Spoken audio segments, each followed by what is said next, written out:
नमस्कार दोस्तों। तो कैसे हैं आप लोग? उम्मीद करता हूँ आप सभी अच्छे होंगे। आज हम कुछ हट के वीडियो लाए हैं। रोज़ आपको बोर्ड से पढ़ाया जाता है, आज आपको डायरेक्ट चैप्टर के माध्यम से। कुछ बच्चों के कमेंट आ रहे थे कि सर आप रीडिंग करके पढ़ाओ। तो आज हम देखते हैं रीडिंग करके कैसे हमारा ये नया प्रयोग है, कैसा कितना सार्थक होता है। अगर आपको ज़्यादा अच्छा लगता है तो आप इसमें कमेंट करके हमें बता सकते हैं। और हम देखते हैं कि आपको लाइन टू लाइन समझा दी जाएगी कि क्या है लिखा है चैप्टर में और क्या कहना चाह रहा है, और इस चैप्टर को सिंपल लैंग्वेज में समझाने का प्रयास करेंगे। समकालीन दक्षिणी एशिया। समकालीन का मतलब ये होता है वर्तमान में, दक्षिणी एशिया मतलब जो एशिया, जैसे हमारे जो ऐसे कहते हैं 7 महाद्वीप है, इसमें एक महाद्वीप का नाम है एशिया। तो एशिया में, एशिया का जो दक्षिणी भाग है उसमें वर्तमान में क्या क्या स्थिति है उसकी बात करते हैं। तो अब रीडिंग के हिसाब से देखते हैं क्या है इसमें। तो इसमें देख, इसका जो इंट्रोडक्शन परिचय दे रखा है पहले, आप इसमें ध्यान लगा कर देखिए। और कोई भी अगर आपको समझ में नहीं आए तो आप कमेंट करके हमें बता सकते हैं। आइए हम शीत युद्ध के दौर में विश्व के एक बड़े फलक पर हुए बदलाव से नज़र हटाकर अपना ध्यान अपने क्षेत्र यानी दक्षिणी एशिया की ओर मोड़े। इसका मतलब ये हो गया कि जो पहले शीत युद्ध था, शीत युद्ध का टाइम पीरियड होता है हमारे पास 1945 से लेकर 1990 तक। और कुछ लोग तो ये भी कहते हैं अभी शीत युद्ध कोल्ड वार 2.0 चल रहा है, ठीक है ना। तो ये क्या है कि दो दो जो हमारा फर्स्ट चैप्टर है वो अभी आपकी किताब में से हट भी गया है, उसमें शीत युद्ध की बात की गई है।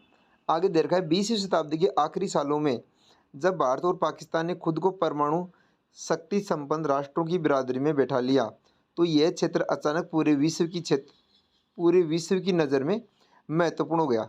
अब क्या है कि इन जो दक्षिण एशिया के देश हैं, इनमें दो देश हैं भारत और पाकिस्तान, इनके पास ही परमाणु हथियार हैं, बाकी के पास में परमाणु हथियार नहीं है। इसलिए क्या है, पूरे विश्व का जो ध्यान है ना, इनकी दोनों की तरफ गया कि अगर ये हथियारों को, परमाणु परीक्षण को अगर ये ठीक से यूज नहीं करेंगे तो प्रॉब्लम हो जाएगी। आगे दे रखा है स्पष्ट ही विश्व का ध्यान इस इलाके में चल रहे कई तरह के संघर्षों पर गया। इस क्षेत्र के देशों के बीच सीमा और नदी जल के बंटवारे को लेकर विवाद उठा है। इसके अतिरिक्त विद्रोह और जातीय संघर्ष और संसाधनों के बंटवारे को लेकर बड़े झगड़े भी हैं। अब क्या है कि ये जो देश हैं, जो दक्षिण एशिया के देश हैं, जिसमें आगे हम बात भी करेंगे कौन कौन सी कंट्री आएंगे, तो इनके आपसी संघर्ष के बारे में ये बात कर रहे हैं। इसके अतिरिक्त विद्रोह, जातीय संघर्ष, संसाधनों के संसाधनों के बंटवारों को लेकर होने वाले झगड़े भी हैं। इन वजहों से दक्षिणी एशिया का इलाका बड़ा संवेदनशील है और अनेक विशेषज्ञों का मानना है कि आज विश्व में यह क्षेत्र सुरक्षा के लिहाज से खतरे की आकांक्षा वाला क्षेत्र है। साथ ही एक एक बात और है, इस इलाके के बहुत से लोग इस तथ्य की निशानदेही करते हैं कि देश के अगर आप दक्षिणी एशिया के देश अगर आपस में सहयोग करें तो ये क्षेत्र विकास करके समृद्ध बन सकता है। इस अध्याय में हम दक्षिणी एशिया के देशों के बीच मौजूद संघर्ष की प्रकृति और इन देशों के आपसी सहयोग को समझने की कोशिश करेंगे। दक्षिणी एशिया के देशों की घरेलू राजनीति से इन झगड़ों या सहयोगों का मिजाज तय होता है अथवा वह इनके मूल में है। इन वजह से अध्याय में पहले दक्षिणी एशिया का परिचय दिया गया है और कुछ देशों की घरेलू राजनीति की चर्चा की गई है। अब हम देखेंगे इस जो ये चैप्टर है, इसमें क्या क्या दे रखा है दक्षिणी एशिया के बारे में, इनके आपसी संघर्ष के बारे में। साथ में ये है कि इनमें जो लोकतंत्र की व्यवस्था क्या है, इसमें राजनीतिक दल कैसे होते हैं, इनमें जो है इनके अलग अलग जो रोल मॉडल है उसकी बात करेंगे। यहाँ इसमें एक इमेज दिखाई गई है और ये इमेज है, इसमें जो इसने जो हाथ में झंडे ले रखे हैं, आप नीचे से देखो, नीचे नीचे ये जो जितने भी झंडे हैं, इनमें नीचे नीचे वाला झंडा है वो बांग्लादेश कंट्री का है, उसके बाद में श्रीलंका का है, उसके बाद में पाकिस्तान का झंडा है, फिर बाद में भारत का झंडा है और ऊपर ही ऊपर नेपाल का झंडा है। तो ये सारे जो ये झंडा है ये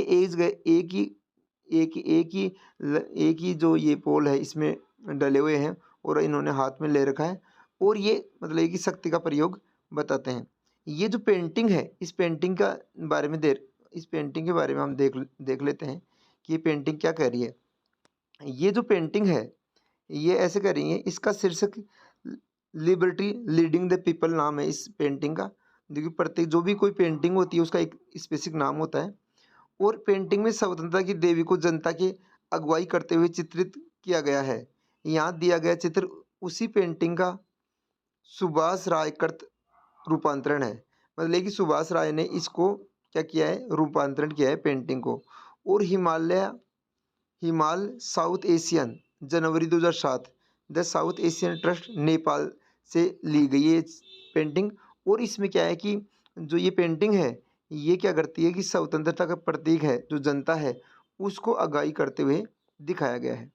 तो ये जो चैप्टर है ये इसका जो बेसिक इंट्रोडक्शन आपको समझ में आया होगा कि किस प्रकार से इस चैप्टर में बात होने वाली है। आगे हम चलते हैं कि दक्षिण एशिया क्या है, इसकी बात करते हैं। क्या है दक्षिणी एशिया? भारत और पाकिस्तान के बीच क्रिकेट मैच कितना तनावपूर्ण होता है हम बखूबी जानते हैं।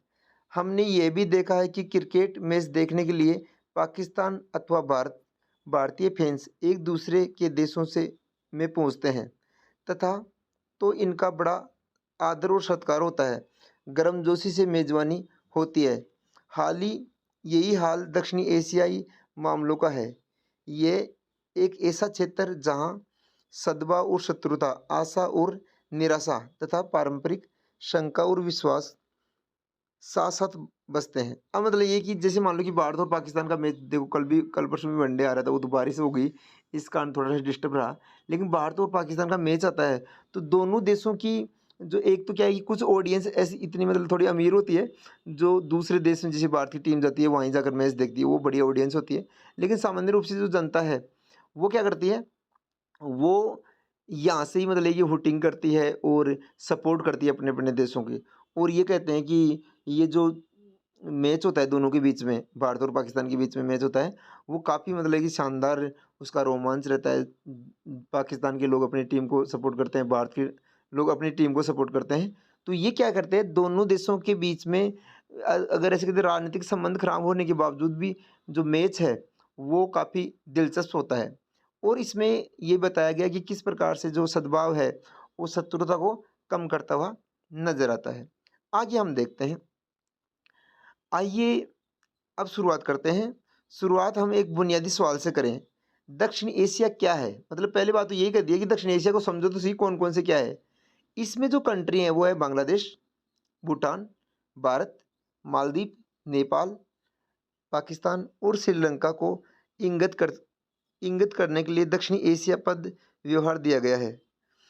उत्तर अब देखो ये जो देश हैं आप इसको एक मैप ले लो, जो वर्ल्ड का मैप होना चाहिए उसमें आप देखो बांग्लादेश कहाँ है, फिर देखो भूटान कहाँ है, फिर आप देखो इसमें भारत तो आपको पता ही होगा सबको कि आप भारत तो अगर बाहर से आप देख रहे हो, विदेश से देख रहे हो तो आप देख सकते हो। साथ में मालदीव है, नेपाल है, पाकिस्तान है और श्रीलंका है को इंगित करते हुए दक्षिणी एशिया पद का व्यवहार किया गया। अब इन जो कंट्री है, जो ऊपर कंट्री लिखे हुए हैं, इन सबको दक्षिण एशिया की श्रेणी में माना गया है। आगे दे रखा है उत्तर की विशाल हिमालय पर्वत श्रृंखला, दक्षिण का हिंद महासागर, पश्चिम का अरब सागर, पूर्व में मौजूद बंगाल की खाड़ी से यह इलाका एक विशिष्ट प्राकृतिक क्षेत्र के रूप में नजर आता है। अब जैसे मान लो कि हिंद महासागर ऊपर ही ऊपर, ये जो नीचे है ये हिंद महासागर है, ऊपर हिमालय की पर्वत श्रृंखला दे रखी है, आप इसमें देख सकते हो। और इसके साथ में पश्चिमी का अरब सागर है, इधर जब गुजरात की तरफ इधर देख लो अरब सागर है। उसके बाद में पूर्व में क्या है, मौजूदा बांग्लादेश की खाड़ी है। और यह जो इलाका है एक विशिष्ट प्राकृतिक क्षेत्र के रूप में नजर आता है। और यह एक भौगोलिक विशेषता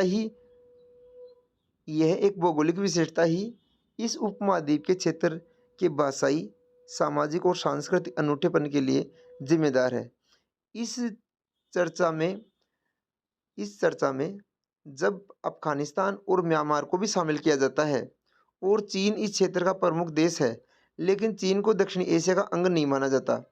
इस अध्याय में हम दक्षिण एशिया पद का व्यवहार उपयुक्त 7 देशों के लिए करेंगे। इस तरह परिभाषित दक्षिण एशिया हर अर्थ में विविधता से भरा इलाका है और फिर भी भू राजनीतिक धरातल पर यह एक क्षेत्र है कहने का मतलब ये है कि ये जो दक्षिण एशिया है इसमें चीन को शामिल नहीं किया गया है। अफ़गानिस्तान और म्यांमार है इनको तो हम इसमें शामिल कर लेते हैं, लेकिन ये तो चर्चा का केंद्र बन जाता है। जैसे मान लो कि थोड़े दिन पहले हार्ट ऑफ एशिया का एक सम्मेलन हुआ था, वो भी अफ़गानिस्तान में हुआ था और म्यांमार को भी इसका अंग मानते हैं। लेकिन चीन क्या है कि दक्षिण एशिया में नहीं आता है, इसको इसमें दूर रखा गया है। और दक्षिण एशिया है, इसकी जो विविधता का मतलब होता है डाइवर्सिटी, डाइवर्सिटी अधिक है। दक्षिण एशिया के विभिन्न देशों में एक सी राजनीतिक प्रणाली नहीं है। अब इसमें जो राजनीतिक अब देखो पॉलिटिकल साइंस हम पढ़ रहे हैं, 12th क्लास की ये बुक है, एनसीईआरटी के चैप्टर में से हम पढ़ रहे हैं।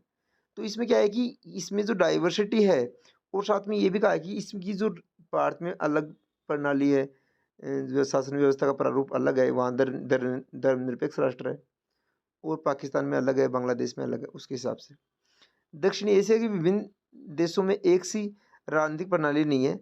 अनेक समस्याओं और सीमाओं के बावजूद भारत और श्रीलंका में ब्रिटेन से आज़ाद होने के बाद लोकतांत्रिक व्यवस्था कायम है। अब देखो श्रीलंका और भारत, इनमें क्या है कि लोकतांत्रिक व्यवस्था है, इसके साथ में इनकी जो प्रणाली है, आपको पता है कि इस क्षेत्र के ऊपर काफ़ी समय तक ब्रिटेन का राज रहा है। इसलिए जब ब्रिटेन गया तो ब्रिटेन में जैसे शासन प्रणाली थी ना, वैसे ही प्रभाव भारत पर, श्रीलंका पर और पाकिस्तान पर और बांग्लादेश पर देखने को मिलता है। आपको पता है बांग्लादेश तो 1971 में हुआ था, इसकी चर्चा हमने लास्ट चैप्टर में की थी। भारत में लोकतांत्रिक विकास के बारे में आप एक और किताब में विस्तार से पढ़ेंगे। अब एक जो स्वतंत्र भारत की राजनीति है उसके बारे में हमने चर्चा भी की थी, चैप्टर भी पढ़ाए हुए हैं, तो आप वहाँ से भी इसको देख सकते हैं। भारत के लोकतंत्र की बहुत सारी सीमाओं के तरफ इंगित किया जा सकता है, लेकिन हमें याद रखना चाहिए कि एक राष्ट्र के रूप में भारत हमेशा लोकतांत्रिक है। यही बात श्रीलंका पर लागू होती है। पाकिस्तान और बांग्लादेश में लोकतांत्रिक और सैनिक दोनों तरह के शासन रहा है। अब देखो पाकिस्तान में और बांग्लादेश में अलग अलग प्रकार के शासन रहे हैं, इसकी बात की गई है। शीत युद्ध के बाद सालों में बांग्लादेश में लोकतंत्र कायम रहा। पाकिस्तान शीत युद्ध के बाद के सालों में लगातार दो लोकतांत्रिक सरकारें बनी। पहली सरकार बनी थी बेंजामिन भुट्टो और दूसरी सरकार नवाब शरीफ की बनी थी। नवाज शरीफ की जो सरकार बनी है ये भी लोकतांत्रिक रूप से बनी है, और बेनजीर भुट्टो है इनकी लोकतांत्रिक सरकार बनी है। इसके अलावा वहाँ क्या होता है, देखो इसमें लिखा गया है, लेकिन इसके बाद 1999 में पाकिस्तान में सैनिक तख्ता पलट हुआ है और 2008 में फिर से यहाँ लोकतांत्रिक शासन, और 2006 तक नेपाल में संवैधानिक राजतंत्र था। इस बात का खतरा बना हुआ था कि राजा अपने हाथ में कार्यपालिका की सारी शक्तियाँ लेगा। 2008 में राजतंत्र को खत्म किया गया और नेपाल एक लोकतांत्रिक गणराज्य के रूप में उभरा। बांग्लादेश और नेपाल के अनुभवों के आधार पर हम कह सकते हैं कि पूरे दक्षिण एशिया में लोकतंत्र एक स्वीकृति मूल्य है।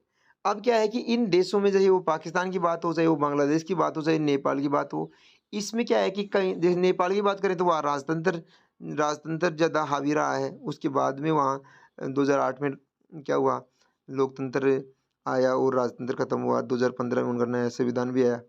उसके बाद में बेनजीर भुट्टो और नवाज शरीफ की बात करें तो इनकी लोकतांत्रिक सरकार रही है। उसके पहले वहाँ सैनिक तख्ता पलट होता है और 2008 में क्या होता है, यहाँ लोकतांत्रिक शासन रहा हुआ है। आगे दे रखा है दक्षिण एशिया के दो सबसे छोटे देशों में भी ऐसे बदलाव बयार बह रही है। 2008 में संवैधानिक राजतंत्र बन गया था। भूटान भी क्या है कि 2007 में संवैधानिक राजतंत्र का मतलब ये होता है कि जो राजा होता है वो संविधान के अनुसार कार्य करता है, उसको संवैधानिक राजतंत्र बोलते हैं। और राजा के नेतृत्व में यह बहुदलीय लोकतंत्र के रूप में उभरा है। दूसरा द्वीपीय द्वीपीय आगे देखो क्या दे रखा है, द्वीपीय देश मालदीव 1968 तक संतुलित करता हुआ था। 1968 में यह गणतंत्र बना। यहाँ शासन की अध्यक्षतात्मक प्रणाली अपनाई गई। अब क्या है कि ये बात कर रहे हैं जो नेपाल के बाद में हम ये बात कर रहे हैं मालदीव की। और मालदीव में जैसे जो राजा का शासन रहा है 1968 तक, उसके बाद में ये गणतंत्र बन गया। और अध्यक्षात्मक सिस्टम का मतलब ये होता है कि दुनिया में 3 प्रकार के सिस्टम होता है। जहाँ राष्ट्रपति सर्वेसर्वा होता है वहाँ अध्यक्षात्मक व्यवस्था होती है, जहाँ प्रधानमंत्री सर्वेसर्वा होता है वहाँ संसदीय व्यवस्था होती है, और जहाँ प्रधानमंत्री और राष्ट्रपति की इक्वल पावर होती है, मतलब समान पावर होती है, वहाँ क्या होता है, जो वहाँ अर्ध अध्यक्षात्मक सेमी प्रेसिडेंटल सिस्टम होता है। दक्षिणी एशिया में लोकतंत्र का रिकॉर्ड मिलता जुलता है। इसके बावजूद दक्षिणी एशिया की जनता लोकतंत्र की बहाली में भागीदारी है। इस क्षेत्र के 5 बड़े देशों में हाल ही में एक सर्वेक्षण किया गया है। सर्वेक्षण पर यह बात जाहिर हुई है कि 5 देशों में लोकतंत्र की व्यापक जन समर्थन हासिल है। इन देशों के हर वर्ग और धर्म के आम नागरिक लोकतंत्र को अच्छा मानते हैं। प्रतिनिधि मूलक लोकतंत्र की संस्थाओं का समर्थन करते हैं, और इन देशों के लोग शासन की कमी और प्रणाली की अपेक्षा लोकतंत्र को वरीयता देते हैं और मानते हैं कि उनके देश के लिए लोकतंत्र ठीक है। ये निष्कर्ष बड़े महत्वपूर्ण है, क्योंकि पहले ये माना जाता है कि लोकतंत्र सिर्फ विश्व के धनी देशों में फल फूल सकते हैं। इस लिहाज से देखें तो दक्षिणी एशिया के लोकतंत्र के अनुभव से लोकतंत्र की वैश्विक कल्पना का दायरा बढ़ा हुआ है। अब क्या है कि ये जो देश हैं, इनमें डेमोक्रेसी कैसी है, इनमें लोकतंत्र कैसा है, इनका जो आपस का जो इन्वायरमेंट है वो सेम है। और इसके साथ में इसमें प्रतिनिधि शासन का मतलब होता है कि लोकतांत्रिक शासन में जो प्रतिनिधि है वो जनता के द्वारा चुने जाते हैं। और कोई भी जो लोकतांत्रिक सरकार है ये क्या करती है, हमें जो अन्य देशों के साथ में है वो मिलजुल कर सहयोग करने का प्रयास करती है। अब देखो इसमें क्या है कि ये जो एक छोटा सा दे रखा है मैप आपको समझाने का प्रयास किया कि लोकतंत्र को तानाशाही के ऊपर वरीयता। अब क्या है कि ऐसे कहते हैं कि ये जो दक्षिणी एशिया है, ये मैप आपके सामने है ही, लोकतंत्र बेहतर है, जिसमें गुणोत्तर नंबर दे रखे हैं बांग्लादेश के लिए, भारत के लिए 70 दे रखे हैं, नेपाल के लिए 62, पाकिस्तान के लिए 37 दे रखे हैं, और श्रीलंका के लिए 71 है। कभी कभी तानाशाही बेहतर है, तो इसमें 6 नंबर दे रखे हैं बांग्लादेश के, 9 नंबर भारत के दे रखे हैं, 10, 14 और 11 नेपाल, श्रीलंका और पाकिस्तान। तो कोई फर्क नहीं पड़ता, इसमें आ जाएगा आपके जो 25, 21, 28, 29, 18। तो ये क्या है कि देशों की जो स्थिति है उसके बारे में बात की गई है। आगे दे रखा है अपने देश के लिए लोकतंत्र की उपयुक्तता पर बहुत बहुत कम लोग संदेह करते हैं। अब इसमें देखो अलग अलग नंबर देख सकते हैं आप, और ये जो सारणी दे रखी है दोनों, आप ये देख लेना इनको कि किस प्रकार से समझने के लिए कारगर है। तो इस प्रकार से हमने आज बात की है दक्षिण एशिया के बेसिक इंट्रोडक्शन के बारे में। अगर आपको ये जो पद्धति है जो मैं अभी पढ़ा रहा हूँ, अगर ये आपको अच्छा लगता है ऐसा ही, तो हम आगे भी जो इस चैप्टर में दे रखे हैं, क्या क्या दे रखा है आप देख लो। इसमें दे रखा है पाकिस्तान में सेना और लोकतंत्र दे रखा है, उसके बाद में बांग्लादेश में लोकतंत्र दे रखा है, उसका चैप्टर आगे चैप्टर है इसमें नेपाल में राजतंत्र और लोकतंत्र, उसके बाद में श्रीलंका में जातीय संघर्ष, और उसके बाद में भारत और पाकिस्तान संघर्ष। इस प्रकार से भारत और उसके अन्य पड़ोसी देश दे रखे हैं, और उसके बाद में दे रखे हैं शांति और सहयोग। तो इस प्रकार से अगर आपको ये तरीका पसंद आया है, आ रहा होगा, अगर आएगा तो मैं इसको कंटिन्यू करूँगा और लगातार एक एक लाइन आपको पढ़कर उसको एक्सप्लेन करूँगा, और आपके कोई भी डाउट होंगे उनको क्लियर करने का प्रयास करूँगा। आपने इस वीडियो को इतना देखा, 19 मिनट तक देख चुके हैं आप, तो काफ़ी आप दिलचस्प हैं और काफ़ी अच्छा मेहनत कर रहे हैं। ज़रूरी नहीं सभी किताबों से पढ़े, कुछ बच्चे मोबाइल से भी पढ़ते हैं और मोबाइल से पढ़कर भी बहुत अच्छे नंबर ला सकते हैं। ये तो भ्रम है कि लोग कहते हैं कि मोबाइल से बच्चे रील वगैरह बनाते हैं, ये गलत बात है। मोबाइल से बच्चे पढ़ाई कर रहे हैं, आप कर रहे हो, आप बहुत अच्छे हो, और आप पढ़ाई करते रहो। नमस्कार, धन्यवाद, जय हिंद।